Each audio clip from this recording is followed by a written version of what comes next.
Finger patterns begin the patterning and partitioning instructional sequence. It's a sequence that is designed to foster children's early development of foundational concepts of number.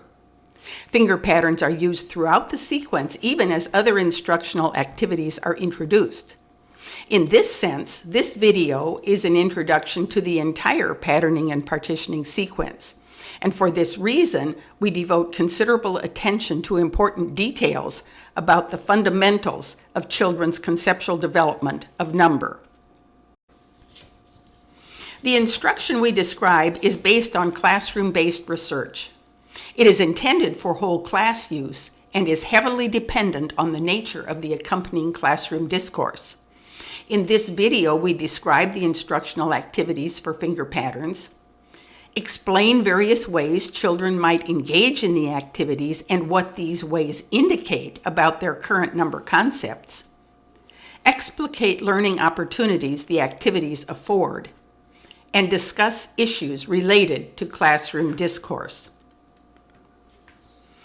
The approach to instruction that we advocate is based on the instructional principles that each child engages in an activity in a way that makes sense to him, and that each progresses in his conceptual development to reach a more advanced stage.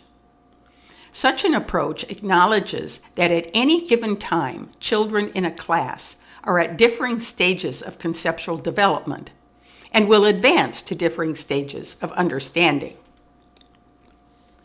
The implication is that the teacher conducts instruction with a keen understanding of these differences and takes mental note of the advances individual children make. Further, the teacher understands that, as in any instruction, it's important to keep pushing forward. This type of instruction is not based on mastery, with everyone engaging in a same predetermined way. As we have noted, children engage in an activity in a way that is commensurate with their current understandings. We do not have as a goal that students engage in an activity in a certain way. In this regard, we agree with Piaget when he said that students should only say and do what they believe, not something that they think they are supposed to do or say. Each activity has two interrelated parts. In the first part, children use their fingers to complete a task posed by the teacher, such as show 7 fingers. In the second part, the class discusses the just completed task in order to promote children's reflection on the task. As we're going to clarify in this discussion of the finger pattern activities, it is the reflection engendered by the discussion that results in children's making advances in their conceptual development. In this way, the activities go well beyond promoting development of finger patterns for numbers to 10. The initial finger pattern activity would be something like this. The teacher would ask students to show 7 fingers and then initiate a discussion by asking questions like this. How many fingers do you have up on each hand? Or is there a different way to show it?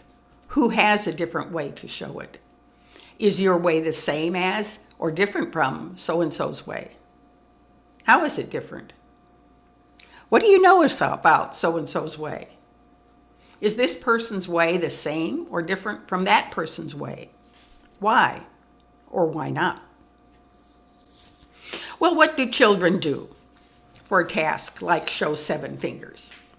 To show 7, some children will count from 1, putting up 1 finger with each number word they utter, either vocally or subvocally.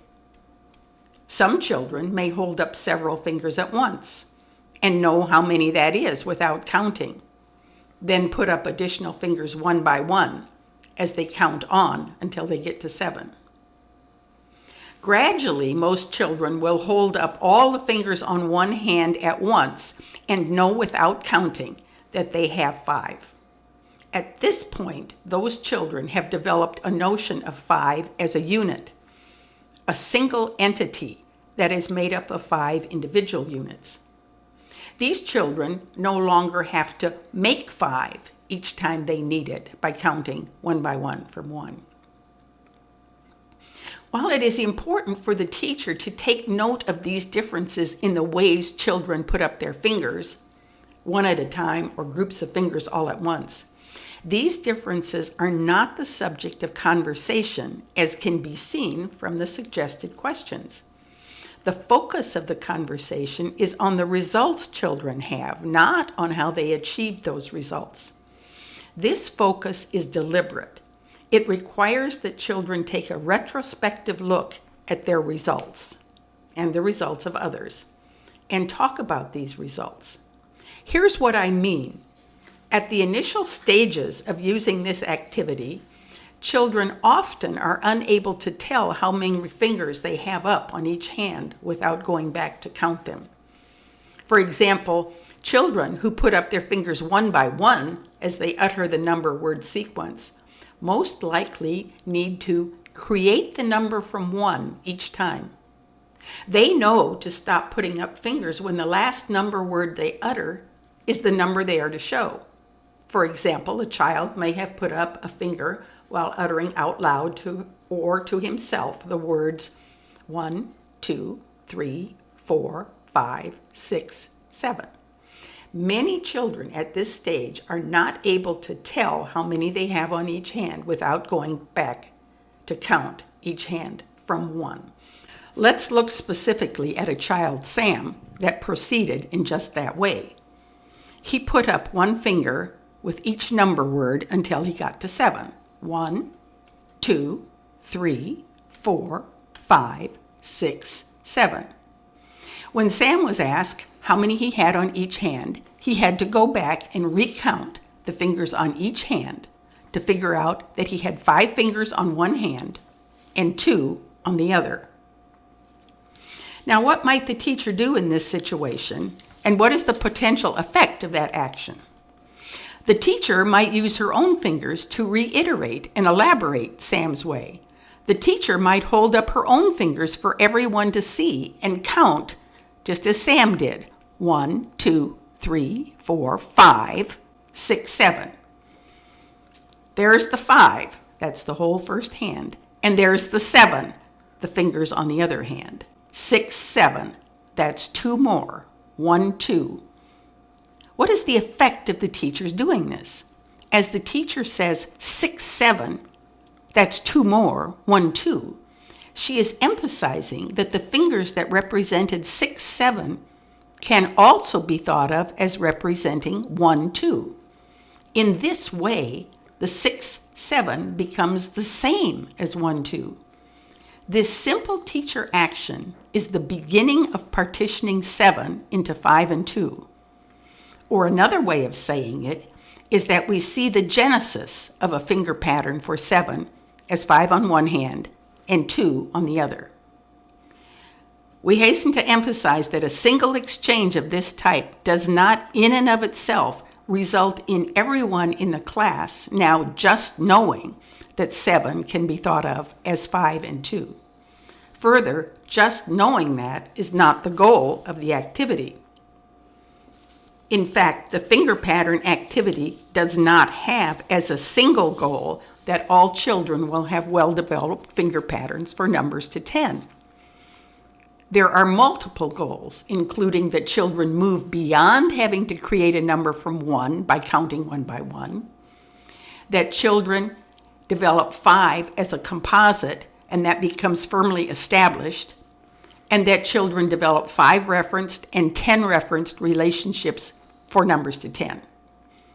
This multiplicity of goals is essential to effective use of finger pattern activities. Children at any grade are at a variety of different levels of sophistication in their concept of number. Some children have well-developed concepts of 5 as a composite unit, while others in the same class will need to create a number from 1 each time, counting 1 by 1. Going back to the task of showing 7 fingers, we note that while some children may have done so by putting up 5 fingers on one hand and 2 on the other children may have shown 7 by using 3 on one hand and 4 on the other. Maria is a child that did just that. She showed 7 by using 3 on one hand and 4 on the other. What might the teacher do in this case? Well, in this case, the teacher asks, "How many fingers are on each hand?" And Maria responds with 3 and 4. At the earliest stages of using finger pattern activities with the class, the students are just learning that they are to be involved in the class discussions. So at this stage, the teacher usually has to initiate such discussions. One way to do so is to ask questions of the class to get them involved. In this case, the teacher might now ask the class, "Maria says she has 3 on this hand and 4 on that hand. Do you agree? How do you know? Or how can you be sure?" This last question will likely generate various responses from students, including counting the fingers by 1, because at this stage, it is the explanation that goes to the most basic level. Everyone will understand that explanation. This brings up another important matter for teachers to be aware of, and the issue is what it means to explain or justify something. How much needs to be said? In this example, we've said that the most basic justification is counting by ones. In other words, counting by 1 is something that will make sense to everyone in the class, and so it's important so our least sophisticated students can understand. At the same time, one of our goals is that students who count 1 by 1 advance to no longer needing to do so. For this reason, the teacher has to understand that over time, explanations also need to advance so that they do not continue to include the most basic details. Further, it is essential to not send a message to children that have more sophisticated understandings that their explanations should always be at the most basic or primitive levels. Instead, a child's explanation should be at a level commensurate with his understanding. Now let's go back to our example where Maria showed 7 by using 4 fingers on one hand and 3 on the other, and knew how many she had on each hand without having to go back to count them. Rather than asking students if they agree with Maria, the teacher might instead choose to comment. Maria just knew that she had 4 fingers on this hand and 3 on that hand. She didn't have to count them, she just knew that. Now, an apparently simple remark such as this by the teacher has huge implications because it signals to students that their explanations should be at and not below their own level. Surely the teacher will go on to make sure that the discussion does include counting by ones if there are students in the class that still need to do so. But students will not come to believe that their own explanations are supposed to include these basics.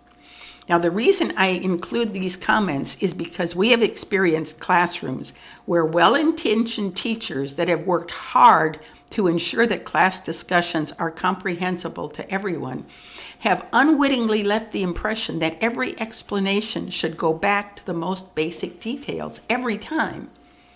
In these cases, we have seen more sophisticated students abandon explanation of their ways of reasoning and instead always report a primitive way of thinking and reasoning. Another way of saying it is that the finger pattern activity, like all other instructional activities, will progress in the way children engage and talk about it. Finger patterns will eventually drop out altogether as children's number concepts advance. Classroom conversations are always dependent on what children do and what they offer in the discussion. Nevertheless, the teacher exercises considerable control in that she chooses the questions she asks and/or chooses the students to call on. In the case of the above example with Maria, another alternative is for the teacher to ask, who has the same way as Maria?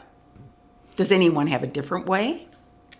Is 4 and 3 the same as 2 and 5?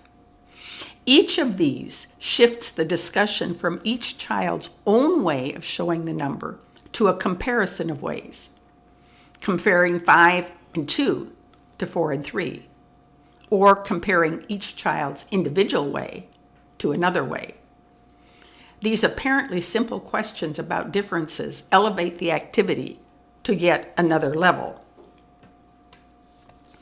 I want to elaborate a bit more on the point of elevating the discussion. When we ask children what is the same or what is different, they are put in the position of considering two solutions to the task at the same time and comparing them. In other words, each solution is now taken as a thing, an entity that can be thought of holistically and compared to another. Children's mental activity in this comparison task is different than it is in the original task of holding up the specified number of fingers. Why is 2 and 5 the same as 3 and 4? Some children will create each combination and take note of differences in the fingers they used. Others may not be yet able to go beyond figuring out for themselves that each way does show 7. Some children may remark that if you have 5 on one hand and 2 on the other, you can take down one finger from the hand with 5 and put up one more on the hand with 2 to end up with 4 and 3. If the child uses fingers to demonstrate that reasoning, more children will be able to make sense of it than if it is just said verbally. Such a remark shows a nascent inaction form of a thinking strategy, one that we call the compensation thinking strategy. I want to be quick to add that we are under no illusion that a child who makes such a remark already has a conceptual understanding of the compensation thinking strategy. Nor are we recommending that the teacher discuss the compensation thinking strategy at this time. Other important principles, such as that 5 and 2 have the same total as 2 and 5, can emerge as children switch the order in which they hold their hands. It's significant to note how apparently simple actions and remarks foreshadow important aspects of conceptual development that will emerge over time, including initial conceptions of various ways to split or partition numbers. Simple variations of the initial finger pattern activity of holding up a specified number of fingers include show it a different way, show it using 2 hands. We've already talked about the ways children engage and the learning opportunities these variations afford. Here are 2 more complex variations illustrated by these examples. Show 4, put up 2 more. How many do you have now? Show 9, take down 3. How many do you have now? These tasks begin to develop the concept of putting up more or taking away. Now notice that the language here is not the mathematical language of adding and subtracting, but relates specifically to what the children are doing with their fingers, putting up some more or taking some down. Let's look specifically at the first of these tasks. Show 4, put up 2 more. How many do you have now? What do children do? Some children will still be at the stage of counting fingers one by one as they put them up. 1, 2, 3, 4, and 1, 2, and then count the number of fingers they have up at the end. 1, 2, 3, 4, 5, 6. Other children may by now have a finger pattern for some numbers. Such children may show 4 at once, then count 2 more. 1, 2. Some may now count all of their fingers by ones to figure out that they have 6 fingers up. Others may count on, saying 5, 6, as they point to the 2 additional fingers. Notice that such children can recite numbers in the number word sequence without beginning at 1. Still others may just recognize they have 6. These variations in the ways of engaging in the tasks reveal that children that have not yet developed finger patterns for any of these numbers and have not developed concepts of composite unit for any of the small numbers can nevertheless participate meaningfully.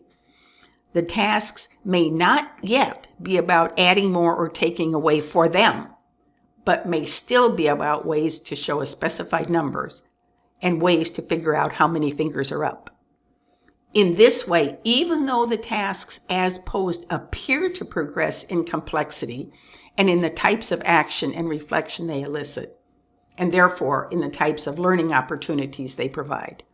Children that are not yet able to participate at more sophisticated levels have learning opportunities at levels appropriate for them. Teachers have found that through repeated use of finger pattern activities, children make significant advances in the ways they engage with the tasks, indicating their advancing conceptions of number. No formal assessments are needed because the teacher can easily see what children do. We can increase the complexity of the tasks even more by posing tasks such as, show 4. How many more do you need to have 7? Or, show 7. How many do you need to take down to have 5? What do children do? Well, for the first task, after showing the initial 4, many children continue by counting 5, 6, 7, while putting up one more finger with each number word they utter. As a result, the child now has 7 fingers up.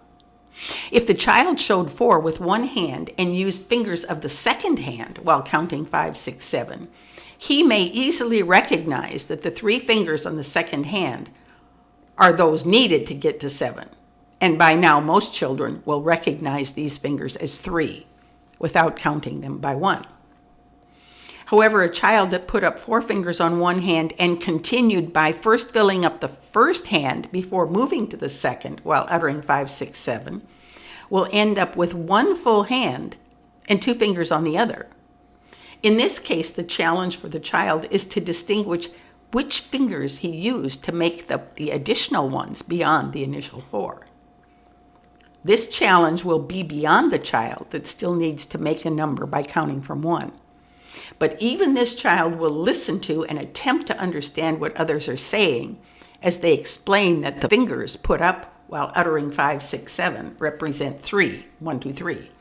In other words, this child has important learning opportunities at his own level. These tasks are building the foundation for missing addend and missing subtrahend problems. And as such, they're more demanding cognitively than the previous 2 tasks, and so they're posed later. Nevertheless, it's important to continue to move forward with posing more complex tasks in order to provide opportunities for all children to advance, including the more sophisticated children. Further, since children participate in the tasks in personally meaningful ways, those children that are less sophisticated continue to have learning opportunities at their own level, and so they also can advance in their understandings. This illustrates an important point. The teacher does not need to provide differentiated instruction. The children do the differentiating themselves by participating at their own level. Tasks of the type exemplified by show 8, take down 3, how many you have now put up 3 more, how many now, are designed to foster the conceptual understanding that addition and subtraction are inverse operations. That's often called the reversibility of addition and subtraction. What do children do? Children that by now have well-developed finger patterns will put up 8 all at once. Some will do it in 2 steps, first holding up 5 fingers on one hand and then immediately thereafter holding up 3 on the other hand. Such children will fold down 3 fingers all at once and just recognizing the remaining configuration as 5. Children will vary in what they do next. Some will put up 3 fingers all at once, while others may count 1, 2, 3 as they put up 3 more fingers. Most children will now recognize the resulting configuration as 8. The task is more complex for a child that showed 8 as 4 and 4. He is more likely to count 1, 2, 3 as he folds down 3 fingers and see the remaining configuration as 4 and 1 for a total of 5. This child is likely to use the same 3 fingers he folded down to put back 3 more.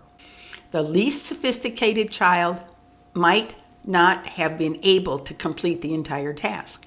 Nevertheless, even this child will have been engaged in the initial part of the task, show 8. And in this way, this type of task provides continued opportunities for the less sophisticated students. As with the task types discussed previously, we are under no illusion that children develop understandings of reversibility through using this type of task only once or twice. Repeated use of these task types is essential to such development. Through repetition, children have the opportunity to reflect on the totality of their actions rather than on each separate part of the task. The conversation that accompanies these tasks can be the catalyst to promote such reflection. These remarks highlight the importance of using several tasks of any specific type, one after another within the same lesson. For example, in the example above, the child might remark after figuring out that the final result is 8, "Hey, that's the same number we started with." The teacher could follow up with, "Well, what do you mean?" In this way, a discussion can be initiated that has as its focus the relationship between adding an amount and then subtracting the same amount, or vice versa. Perhaps no one has anything to say at this point, but even if someone does, we would not expect every student in the class to make sense of all that is said. However, if the next task the teacher poses is of the same type, students that did not make the relevant observation on their own on the first task might do so now. They might observe, "We ended up with the same number that we started with this time too." These students are on the verge of developing the relationship between addition and subtraction for themselves. Consequently, posing yet a third task of the same type may be crucial for them. To explain the rationale for this type of task, we've used the term reversibility. We want to be clear that we do not intend that the teacher use this terminology with the students. In fact, we have mentioned earlier that we do not advocate talking about adding and subtracting when using finger patterns.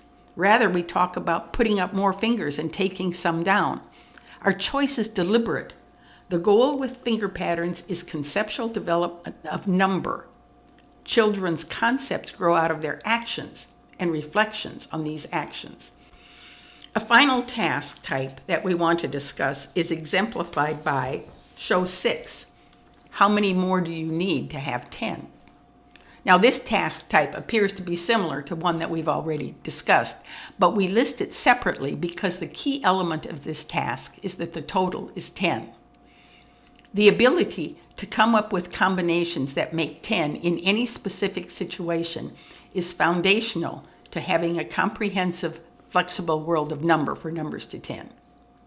Further, any children that have not yet developed 10 as a composite unit, that is, a unit that is itself comprised of 10 individual units of 1, can do so through this task type. Once children have well-developed finger patterns that they use spontaneously to solve problems, it is time to discontinue using the finger pattern activities as an explicit part of your lessons, typically within several weeks in grade 1. This does not mean that we ban finger pattern use. Rather, it is important to recognize their importance in children's explanations. Children frequently use finger patterns when explaining their ways of reasoning, even if there is no evidence that they actually used finger patterns to solve the problem.